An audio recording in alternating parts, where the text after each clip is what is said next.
Alors, dans ce teaser de la saison 2 d'Infidèle, on voit Maïssa qui apparaît en premier avec un appareil photo. Et c'est de même avec Djibril dans le teaser de la saison 1. Et voilà, donc on voit quand même une mutation, quand même un changement de place et tout ça. Je ne sais pas si je vais dire un changement de place, mais peut-être qu'une place qui a été arrachée à quelqu'un.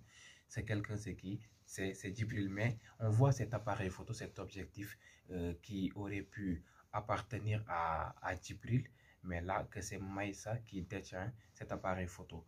Et si on se rappelle très bien, dans la saison 1, il y a quand même une séquence où Maïssa était au marché pour acheter un appareil photo. Et c'était pourquoi? C'était pour espionner Nilan et Djibril. Parce qu'ils savaient qu'ils étaient en train de faire l'adultère et tout ça. Nilan était infidèle, qu'elle trompait son mari. Donc cet appareil photo peut juste servir d'espionnage. Ouais. Alors Maïssa, le photographe, est en train de prendre des photos de Nilan et tout.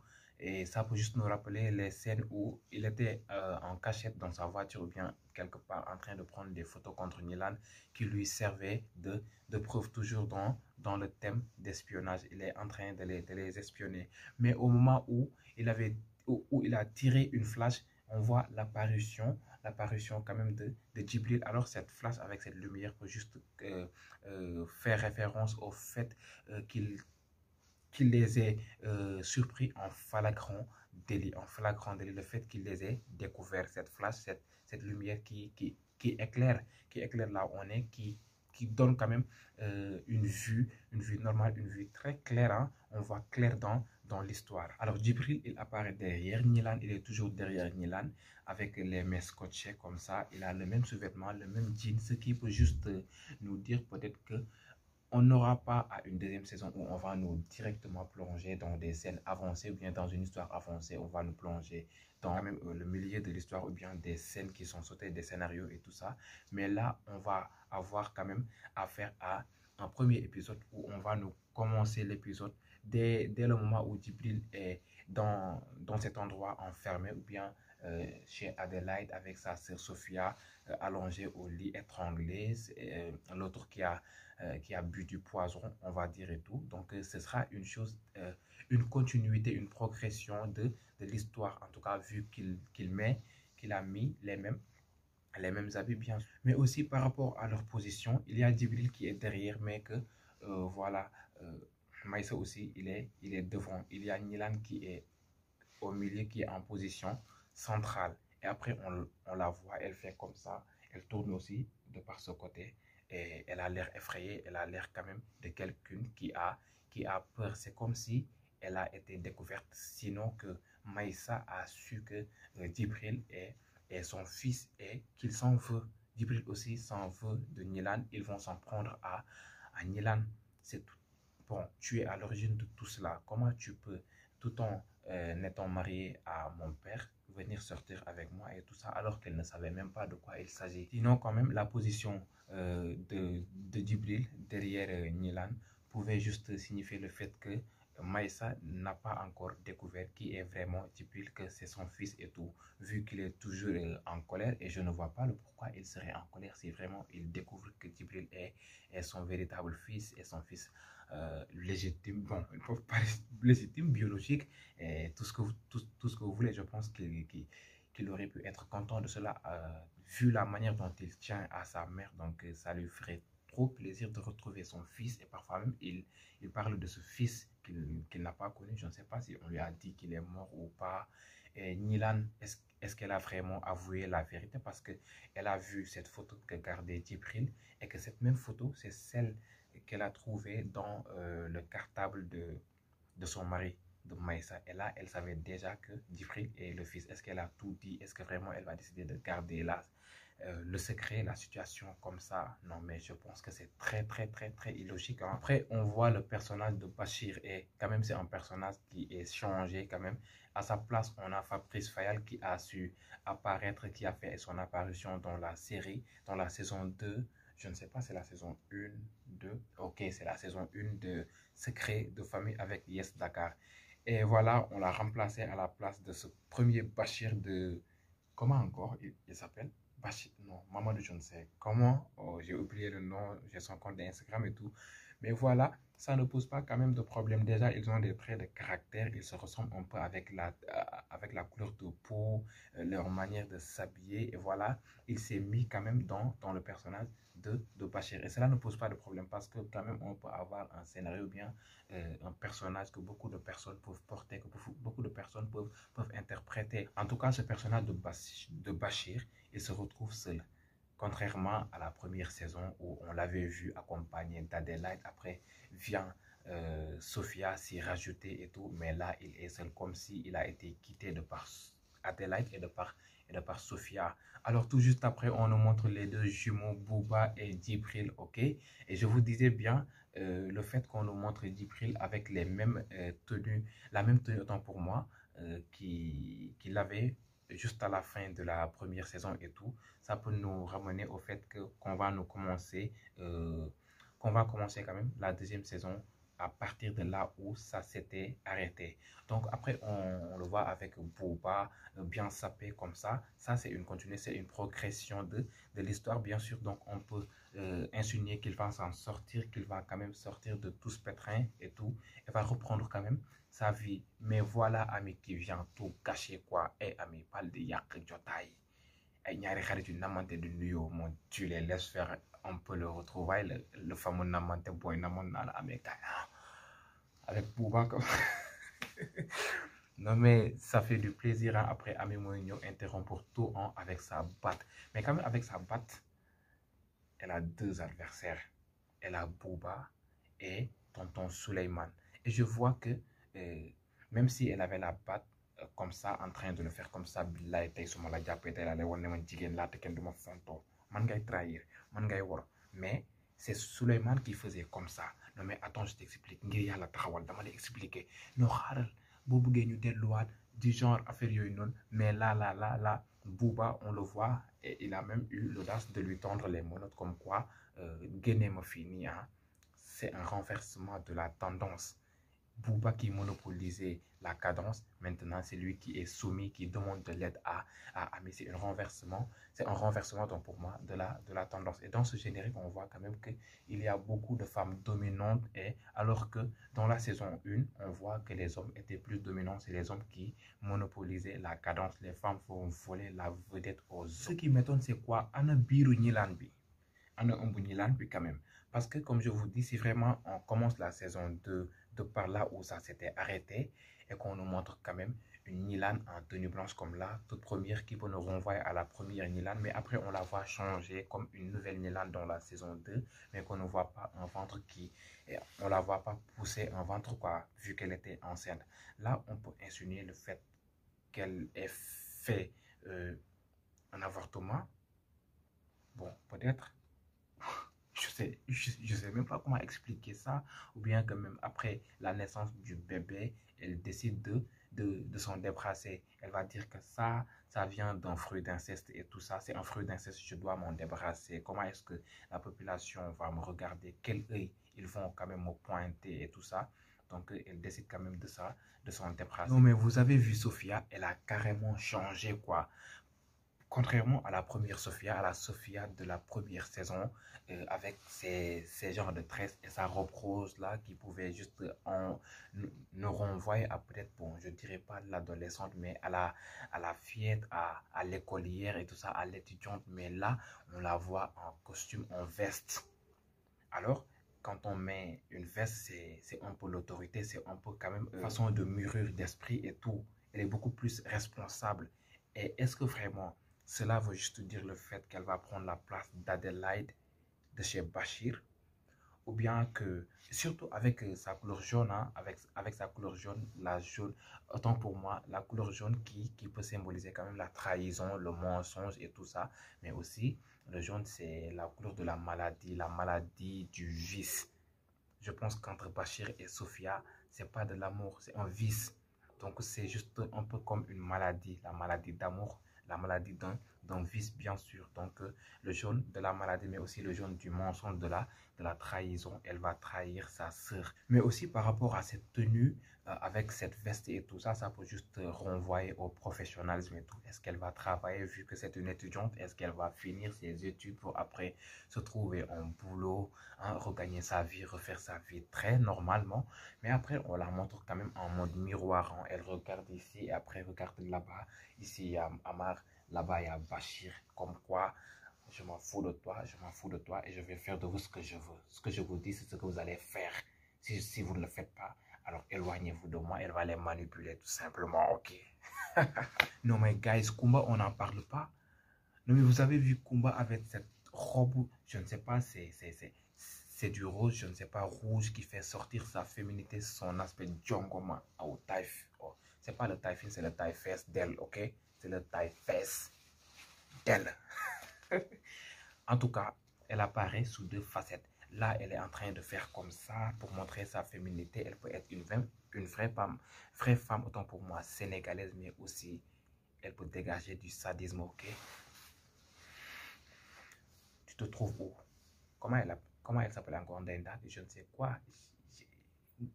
Bon, j'oublie son nom. J'oublie son nom. En tout cas, elle va se venger avec ce caractère vengeur. Elle va vouloir se venger de tout ce qu'ils ont fait mal. Avec ce rouge, on peut aussi insinuer du sang. Et on a vu une photo quand même d'Evenprod, une photo qu'ils ont postée sur leur page que vous pouvez même retrouver sur Instagram et vous abonner sur leur chaîne.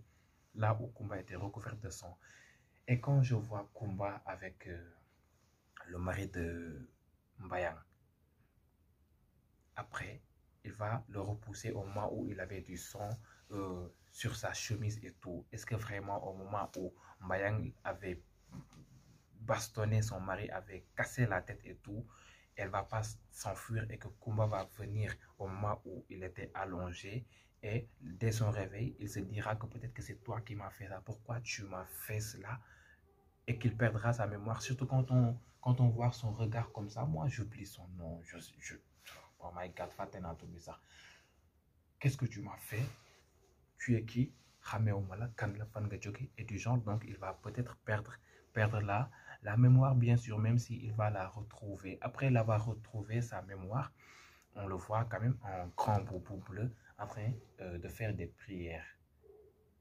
Et il était seul. Il était ni avec Kumba, ni avec Mbayang. Peut-être qu'il se dit que je vais me débarrasser de toutes ces femmes qui me pourrissent la vie et que je vais me retrouver seul.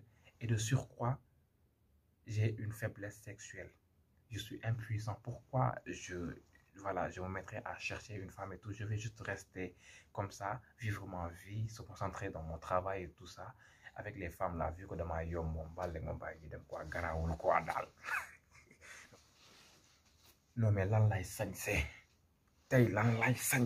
oh, mais est-ce que vous avez vu ce qu'a dégagé Toumani?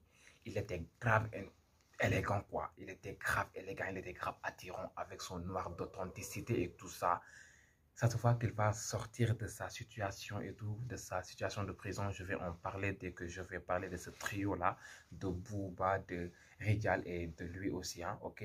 Mais là, il était grave intelligent, il dégageait bien, ça répondait à son terme-là, à son devise, dans la sensei. Il était bien sapé. Booba n'est vraiment pas meneur de jeu dans cette deuxième saison. On voit toujours cette fille, je ne sais encore comment elle s'appelle, Lena de Mbettel, qui aussi mène la cadence. On la voit avec sa veste, sa tenue blanche et tout.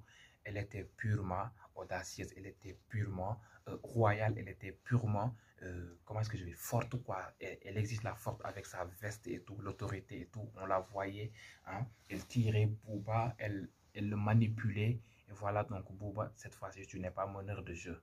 Tu seras mené. En tout cas, quand même, espérons que Booba sorte de son fameux yom, de son fameux impuissance.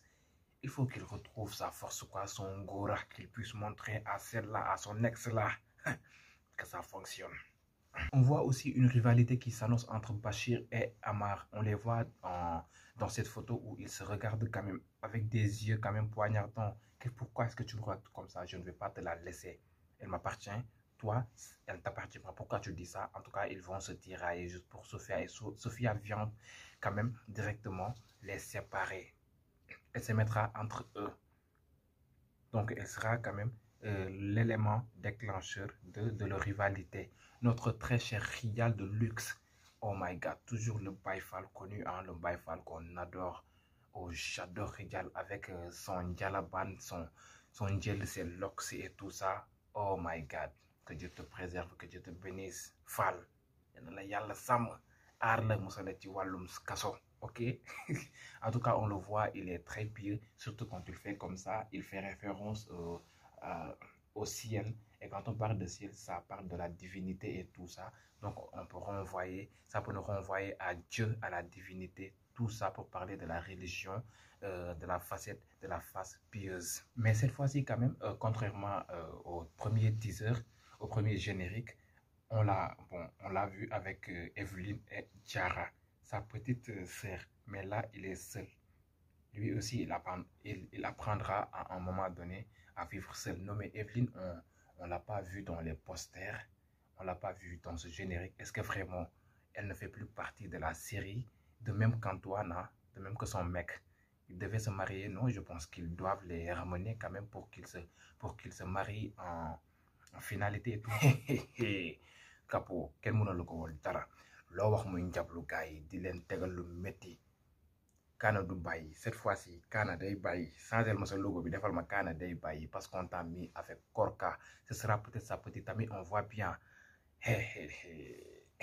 Korka qui d'habitude est trempée de caractère, elle ne se laisse pas faire et elle obtient ce qu'elle veut. Et on la voit, la manière dont elle a tiré Capo, c'est avec force et que Capo n'a pas pu réagir tel qu'il le faisait toujours.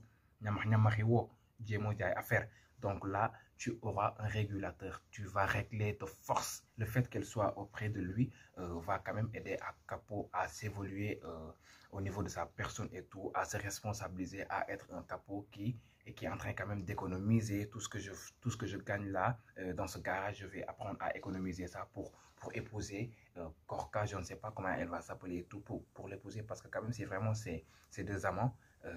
Avec le caractère de la fille et tout, il va penser à l'épouser et tout, s'il ne va pas fuir le caractère, bien sûr. Il faut qu'on me tente, il faut que économiser, me condamner. Et là vient la responsabilité, l'esprit qui mûrit. En plus, ak morceau mi xonko yi nii moom dafa bëgg doon mbër wala mbir mi lan la. Est-ce que tamit c'est pas parce qu'il est en mode berti en train de toujours réclamer la liberté de son oncle et tout, avec les brassards rouges et tout, les morceaux rouges là. D'habitude, c'est quand on est en manifestation qu'on les attache sur nos bras ou bien autour de la tête comme ça pour quand même faire une plainte contre quelque chose, ok? Donc, peut-être soit de Foubouk sinon il est en train de réclamer justice. En tout cas, Ami se réjouit de la situation de Bouba. Reste à voir si vraiment c'est naturel ou bien c'est quelque chose qu'elle force en madame di reetaan di faire genre et tout, alors que on sait qu'elle aime Bouba. Est-ce que vraiment elle va tenir de continuer de reetaan, di ko ñaawal et tout ça? Je pense qu'elle va réussir à le faire sortir de la prison, peut-être si vraiment elle en a le pouvoir. Et c'est pas pour rien que Bouba lui tend les mains. Enlève-moi ces menottes. Fais-moi sortir d'ici. Si je sors, tu vois, je prendrai soin de toi. On va reprendre toute notre vie à zéro. On va repartir sur de nouvelles bases et tout. Voilà, donc il faut lui faire sortir, lui donner une nouvelle chance pour qu'il puisse quand même refaire une vie normale avec toi si vraiment il ne va pas toujours continuer son banditisme avec sa teinte là. Savoir que ça ne change pas, donc on peut juste dire que Bouba ne va pas changer. Non mais vous avez vu Bouba, Rijal et Toumani dans la même prison. Et si vous vous rappelez très bien dans la première saison, un jour, Rijal avait vu Bouba avec Diarra et qu'il se plaignait de cela. Il a griffé pleinement contre Diarra. Pourquoi tu te permets de fréquenter ces genres d'hommes avec leur teinture? Tu vois Takana, Aylam, Diarra et tout ce genre. Donc, il n'aime pas ces genres de personnages. Et sûrement, s'ils vont se voir dans la prison, il va le reconnaître. Mais quand même, Rijal n'est pas ce genre de personne qui, quand même, prend tout avec l'ardeur, quoi. Déjà, c'est un homme pieux. Il saura quand même garder son sang-froid, discuter avec lui, essayer d'échanger et tout. Peut-être qu'il va trouver que Bouba, c'est un homme pur et qu'il y a quelque chose qui l'a traumatisé, quelque chose qui a fait de lui ce qu'il est devenu maintenant et tout. Il va tenir quand même un discours sain, un discours pieux avec Bouba. Peut-être qu'il va décider de changer après cela. Et quand on le voit avec son pantalon bleu avec lequel il travaille quand même à l'atelier mécanique. Donc, on peut juste dire qu'il ne va pas passer beaucoup de temps dans la prison, mais que pour le peu de temps qu'il fera là-bas, peut-être qu'il pourra quand même donner des leçons à Bouba, à Toumani aussi et tout. Et voilà, Toumani aussi qui se retrouve avec Bouba, les deux qui faisaient des deals comme quoi Bouba était son coach en développement personnel en matière de Dohan, en matière de faire la cour. Donc vous voyez, et que Bouba ne lui donnait même pas des leçons normales, de bonnes leçons.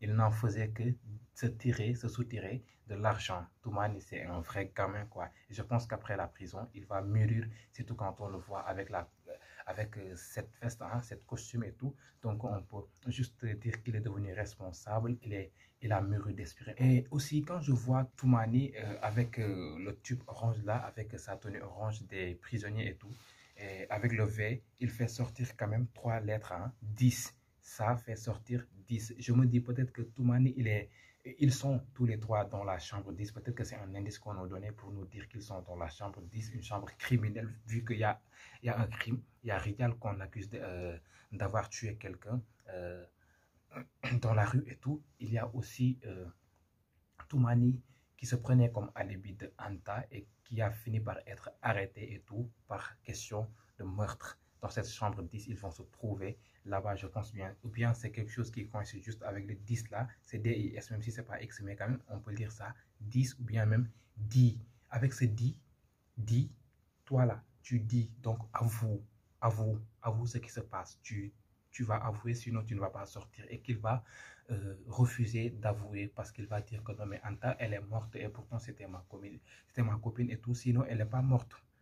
Elle peut ne pas être morte. Si vraiment il refuse d'avouer, il refuse d'abdiquer et tout ça. Donc, on peut dire juste qu'elle n'est pas morte et qu'elle essaie quand même de la sauver et tout, comme quoi il y a toujours de l'amour entre eux. Et toujours dans une altercation possible entre Bouba et Rijal, on aura quand même peut-être une Diara qui va se rendre à la prison pour rendre visite à son frère et tout, et qu'il va les trouver ensemble en train de discuter. Voilà, les regards vont se fixer. On aura quand même à une scène où il n'y aura pas de parole, il y aura juste les gestes, les regards et tout. Comme ça. Ah bon? Ok, c'est lui. Peut-être que Diara a pu tomber amoureuse autant pour moi de Bouba et tout. Bon, peut-être que il va changer Bouba, surtout quand on le voit avec cette photo où il fait comme ça, il baisse la tête. Quand on baisse la tête, on abdique. On est faible, on accepte qu'on est faible, on accepte qu'on a été battu et tout. Et voilà, on nous montre quand même Adélaïde que j'avais hâte de revoir pour voir si vraiment elle est morte ou pas. Mais quand même, le fait qu'on l'ait revue, ça peut juste dire qu'elle n'est pas morte. Lorsque je l'ai vue avec ses tenues blanches, je me dis soit elle est morte, soit on va la croire quand même morte. Parce que quand même dans certaines photos que Evenprod a su publier, on voit quand même des médecins, on renvoie quand même à l'hôpital, comme quoi on a amené Adélaïde et Sophia à l'hôpital, mais que peut-être Sophia s'est levée en premier, mais qu'elle pensait Adélaïde être morte. Peut-être qu'Adélaïde va quand même combiner un deal. Dites-leur que je suis juste morte le temps que je récupère et tout. Et là, on va la croire morte avec ses tenues blanches et tout. Elle va après apparaître en mode feignant, venir avec la lumière et tout, essayer quand même de les intimider et tout. Pourquoi pas, on va la croire morte alors qu'elle n'est pas morte jusqu'au jour où elle apparaîtra avec cette tenue noire cette tenue noire avec le noir de la colère et tout ça, pour quand même se venger bien sûr. Mais quand même cette tenue blanche aussi peut juste symboliser, signifier, nous renvoyer à cette première Adélaïde de la saison 1. Une Adélaïde pure, pacifique, gentille, qui s'éclatait de rire, et jusqu'au moment où on nous la montre en tenue noire. Ok, elle ne riait pas, elle était en colère, elle était en caractère ferme comme ça. Yéen a ngi nii defe ne naa leen bàyyi ngeen dundee noonu ngeen di dund yéen ñaar di laami soo di langa fresh, ok dinaa leen ko yàqal, vous allez me payer tout cela. Sophia, je ne vais pas te laisser t'accaparer de Bachir, je le veux plus, je lui veux plus rien, je lui veux que dalle, mais toi tu vas pas prendre ma place, c'est impossible. Et là il va les mener la vie dure. Voilà le cousin de Ami, Tchanar Gueye de son vrai nom, j'oublie son nom dans la série Infidèle, qu'on a inclus cette fois-ci dans le générique. Ça montre quand même qu'il va occuper une place très importante, qu'il va apparaître très souvent dans la saison numéro 2 bien sûr, mais que là il est en mode Tchayalla, en mode Djarlé, en mode inquiet, il ne sait plus quoi faire, il est confus, ok? Peut-être qu'il est aussi amoureux d'Ami et qu'il voudra l'épouser et que ce que Tonton Suleiman l'a dit va quand même créer des doutes et tout ça. Maintenant, il est comme ça. Franchement, non mais qu'est-ce qui m'arrive? Qu'est-ce que je dois faire? Aidez-moi, je dois trouver une solution et tout. Est-ce que vraiment je ne vais pas écouter mon cœur et ne pas écouter Tonton Suleiman et tout ça? Vous voyez, en tout cas, on aura à découvrir beaucoup dans cette saison. Et on voit Mbayang toujours avec cette batte. Mbayang ne lâche pas la guerre. Avec sa mère, on sait bien que sa mère la soutient. Est-ce que vraiment elle n'a pas fui pour aller rejoindre sa mère et que sa mère va toujours l'entraîner dans cette guerre et que le fait que c'est probable que son mari perde la mémoire et tout, elle va s'en profiter quand même pour lui mener la vue dure en train de profiter de sa fortune et tout avant qu'il ne reprenne conscience, avant qu'il ne voie clair dans la situation et tout ça. En tout cas, elle est toujours dans cette allure. Sinon, on veut juste nous ramener à cette Mbayang dans la première saison et tout ça. Et voilà, d'abord aussi, d'abord apparaît un peu en flash quoi. Et celui-là qui est au garage, qui est aussi monteur, qui est technicien à Evenprod et tout, qui apparaissent un peu. Peut-être que c'est des personnages secondaires, lui c'est des personnages secondaires. Peut-être aussi qu'ils n'ont pas voulu tenir un générique très long et qu'ils ont fait ça en mode flash. Ils vont apparaître un tout petit peu pour nous montrer qu'ils sont là, même s'il y a des gens qui étaient dans le générique, mais qu'on ne retrouve toujours pas. Et je pense qu'on a tout dit et on peut s'arrêter là. J'espère que vous allez vous abonner, activer la cloche de notification, pouce bleu pour me soutenir et aider à l'algorithme de YouTube de suggérer mes vidéos à d'autres personnes. D'ici là, portez-vous bien.